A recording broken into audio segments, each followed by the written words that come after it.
तो वही सीएम विष्णुदेव साय की अध्यक्षता में हुई कैबिनेट की बैठक में छत्तीसगढ़ के विकास और डिजिटल आधुनिकीकरण की दिशा में एक ऐतिहासिक निर्णय लिया गया है। राज्य में सुशासन, तकनीकी दक्षता और डिजिटल अर्थव्यवस्था को बढ़ावा देने के लिए छत्तीसगढ़ राज्य एआई मिशन को आधिकारिक मंजूरी दे दी गई है। यह महत्वपूर्ण मिशन 5 वर्षों के लिए लागू किया जाएगा, जिसके सुचारू संचालन के लिए 500 करोड़ रुपए का बजट प्रावधान किया गया है। इस योजना के तहत राज्य के 1 लाख सरकारी कर्मचारियों को आर्टिफिशियल इंटेलिजेंस यानी कि एआई की विशेष ट्रेनिंग दी जाएगी, जिससे प्रशासनिक कार्यों में पारदर्शिता आएगी।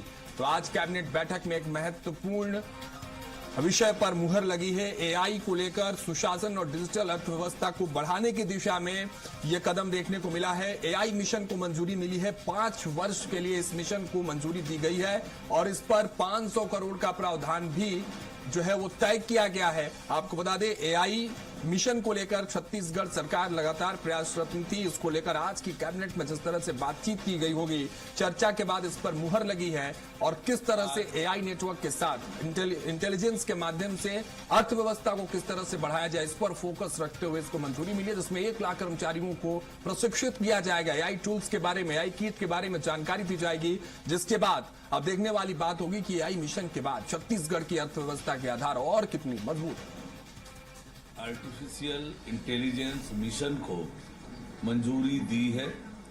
इस मिशन का उद्देश्य राज्य में सुशासन, नई तकनीक, कौशल विकास और डिजिटल अर्थव्यवस्था को बढ़ावा देना है।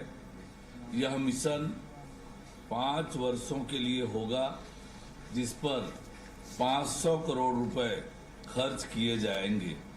इस मिशन के तहत 100 एआई डेटा लैब बनाई जाएगी, 5 सेंटर ऑफ एक्सीलेंस स्थापित किए जाएंगे, 300 से अधिक एआई स्टार्टअप्स को सहायता दी जाएगी, 6 लाख विद्यार्थियों और 1,50,000 सरकारी कर्मचारियों को एआई का प्रशिक्षण दिया जाएगा।